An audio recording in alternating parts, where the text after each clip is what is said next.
Assalamualaikum warahmatullahi wabarakatuh. Perkenalkan, nama saya Fitria, jurusan Tarbiyah dan Keguruan, Prodi PAI semester 2, dari STAN Tengku di Rundeng Melabu.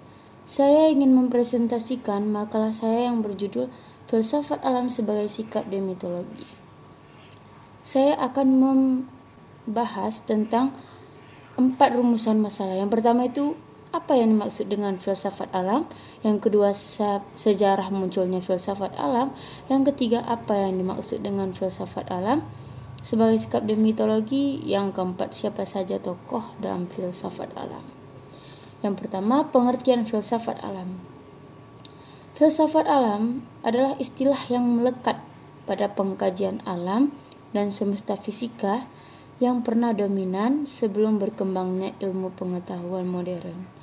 Filsafat alam ini dipandang sebagai pendahulu ilmu alam, misalnya ilmu fisika. Yang kedua, itu sejarah munculnya filsafat alam, munculnya filsafat alam.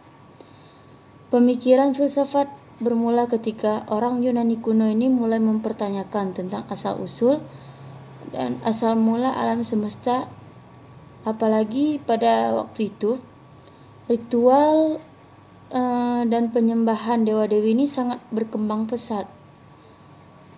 Penyembahan ini tidak dapat dianalisis menggunakan akal dan nalar semata. Yang ketiga, filsafat alam sebagai sikap demitologi merupakan penghapusan metodologi atau memunculkan gejala penciptaan atau kreasi didasarkan atas adanya unsur mistis di dalamnya. Demitologi ini menggunakan akal fikir manusia untuk melakukan fenomena dengan meninggalkan sebab akibat yang berasal dari unsur mistis tersebut. Dalam pemikiran metodologi, filsafat memiliki pemikiran tentang Tuhan, manusia, dan alam. Pasti teman-teman bertanya, kenapa filsafat alam ini disebut sebagai sikap demitologi? Yang pertama itu karena filsafat alam mengambil objek alam sebagai dasar di dalam menjawab suatu fenomena yang dipikirkan manusia dengan akal tanpa menjawab dengan pemikiran mistis. Filsafat alam ini merupakan bentuk lahirnya sebuah pemikiran manusia dalam memahami sesuatu melalui akalnya. Berdasarkan pemikiran alam, hukum alam ini juga membatasi manusia untuk bebas bertindak, seperti dia tidak dapat tinggal dalam air, seperti halnya ikan, dan tidak mampu menolak kematian karena kematian itu adalah sebuah takdir tidak dapat dihindari. Manusia kendatinya ini bebas memilih, tetapi pilihannya itu tidak mutlak dikerjakan. Manusia memang dibatasi dengan hukum alam, ruang dan waktu. Yang keempat yaitu tokoh-tokoh dalam filsafat alam. Saya akan membahas 5 tokoh yang terdapat dalam filsafat alam. Yang pertama, Thales pada tahun 625 sampai 545 sebelum Masehi.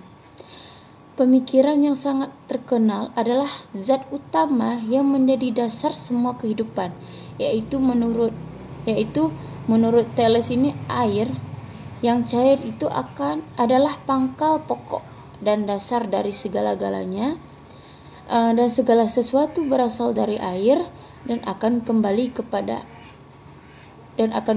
menjadi air.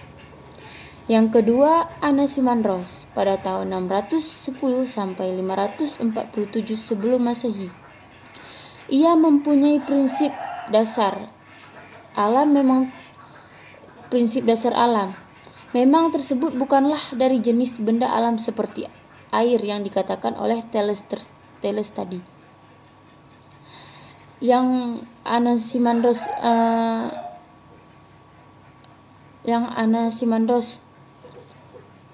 memiliki prinsip ini, yaitu alam haruslah dari jenis yang tak terhitung dan tak terbatas, yang oleh si Anaximandros tadi sebut yang yaitu Apeoron. Yang ketiga Anaximenes pada tahun 590 sampai 548 sebelum Masehi.